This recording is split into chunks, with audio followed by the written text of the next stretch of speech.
Hola amigos, bienvenidos nuevamente a su canal Entotips.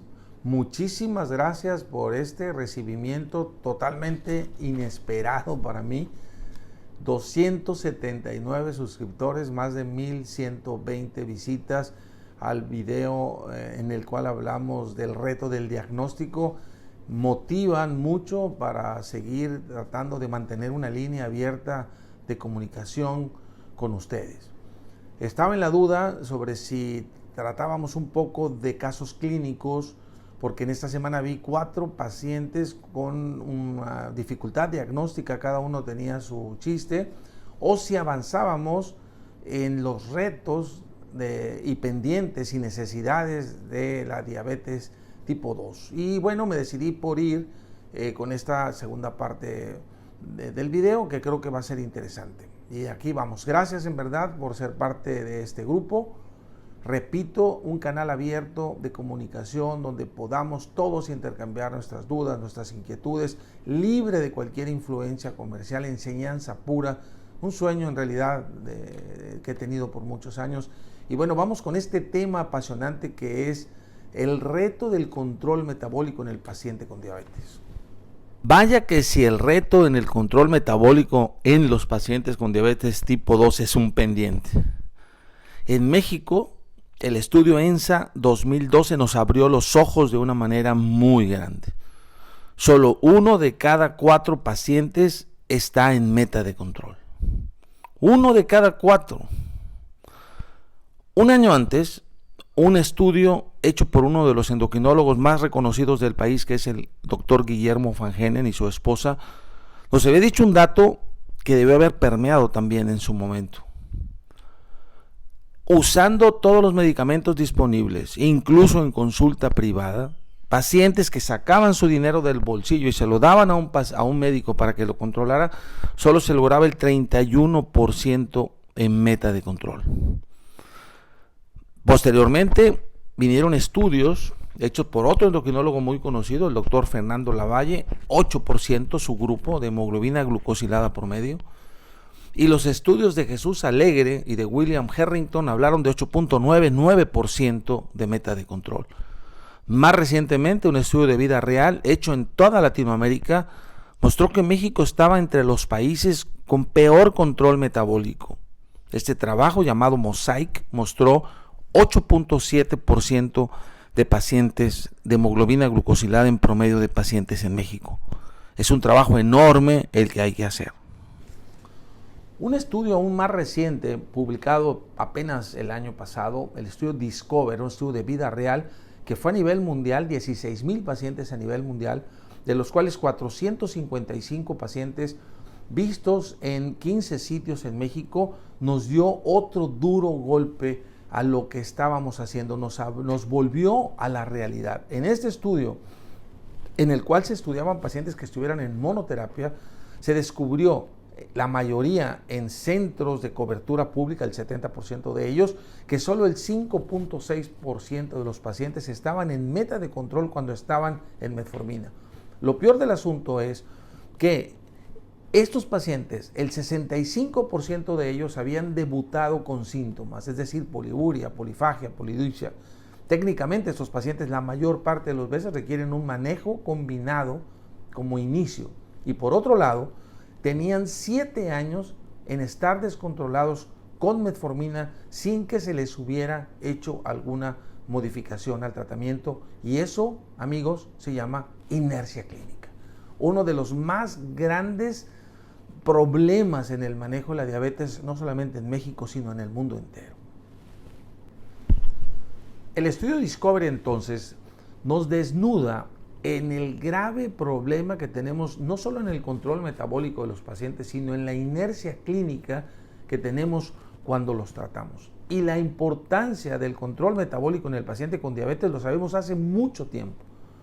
Desde el famoso UKPDS, en el cual se demostró que una reducción de solo 1% de la hemoglobina glucosilada reducía 43% amputaciones, 37% complicaciones microvasculares, 12% accidentes cerebrovasculares, 21% mortalidad en diabetes. Desde el año 2000 deberíamos de tener ese papel como si fuera una Biblia para decir cada vez que vamos a trabajar, si bajamos 1% la hemoglobina glucosilada, nosotros seríamos capaces de mejorar la vida de nuestros pacientes en este sentido. Pero no paró ahí. Más recientemente, un estudio publicado en casi 250,000 pacientes del Distrito Federal demostró que muerte vascular, muerte renal y muerte infecciosa, cualquier tipo de muerte, está directamente relacionada con el nivel de hemoglobina glucosilada que tengan nuestros pacientes. No cabe duda. Si nosotros mejoramos la hemoglobina glucosilada de los pacientes vivirán más y libres de complicaciones. El punto que sigue entonces sería analizar dónde está el problema del control metabólico. Y es evidente que es multifactorial. Una parte tiene que ver con nuestro desempeño como médicos. Otra parte tiene que ver con el paciente en sí. En otros lugares, en otros escenarios, quizás sea el sector salud como tal, el sistema de salud. Y no menos importante, por supuesto, la relación médico-paciente que tenemos. Y en ocasiones estarán participando todos los factores al mismo tiempo, lo cual es profundamente lastimoso. Y ojo, porque en el punto que tiene que ver con una plena realidad, este problema de control metabólico está sucediendo en un escenario en el que los médicos jamás habíamos tenido tantas opciones terapéuticas para tratar a un paciente. Del año 1990 en adelante, desde que surgió Acarbosa, vinieron las TZDs, y no solamente una, vinieron varias. Vinieron los receptores de GLP-1, vinieron los inhibidores de DPP-4, vinieron nuevas insulinas, nuevos métodos de monitoreo, los inhibidores de SGLT2. Tenemos más opciones que nunca y sin embargo hoy estamos sin duda controlando menos los pacientes. En la parte que tiene que ver con el médico, sin duda alguna, una de las situaciones más importantes es la inercia clínica y ya la comenté. No podemos estar 1 año, 2 años, 3 años y hasta como el Discover lo dijo, hasta 7 años viendo un paciente descontrolado. Es evidente que el médico tiene que ser mucho más proactivo. En estudios mundiales, México está, repito, entre los países que tienen el menor porcentaje de pacientes en meta de control. Y por otro lado está el paciente. Me queda claro que el paciente tiene que tener una mucha mejor actitud. Lo que pasa en el sector salud, por ejemplo, que fue una experiencia de muchos años, es tristísimo. Pacientes con niveles de glucosilada muy altos que se sientan como si fueran paquetes de DHL, a que uno les firme solamente la receta. Hay una parte del médico, hay una parte del paciente, pero la responsabilidad de educar a un paciente, para mí, sin duda alguna, es del médico.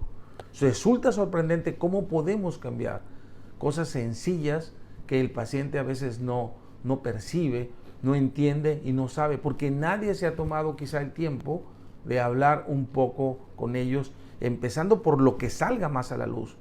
Yo creo que tenemos que cambiar el modelo de consulta de diabetes. Yo le llamo un modelo de consulta educativa prescriptiva al mismo tiempo, de educación y prescripción al mismo tiempo.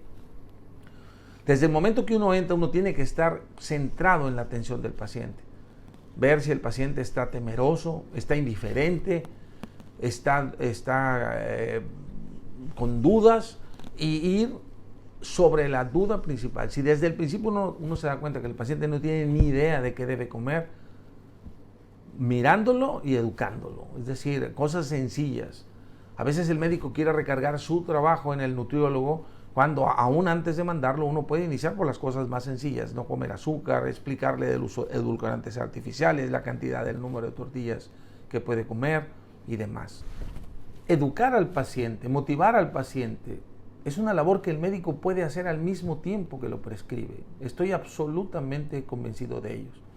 Lo que el estudio Discover también nos dejó es que cuando el médico actúa, cuando el médico pasa a terapia dual, inicia una terapia triple, inicia insulina sobre todo, los números cambian y de tener un porcentaje de 5% pasamos a un 50%.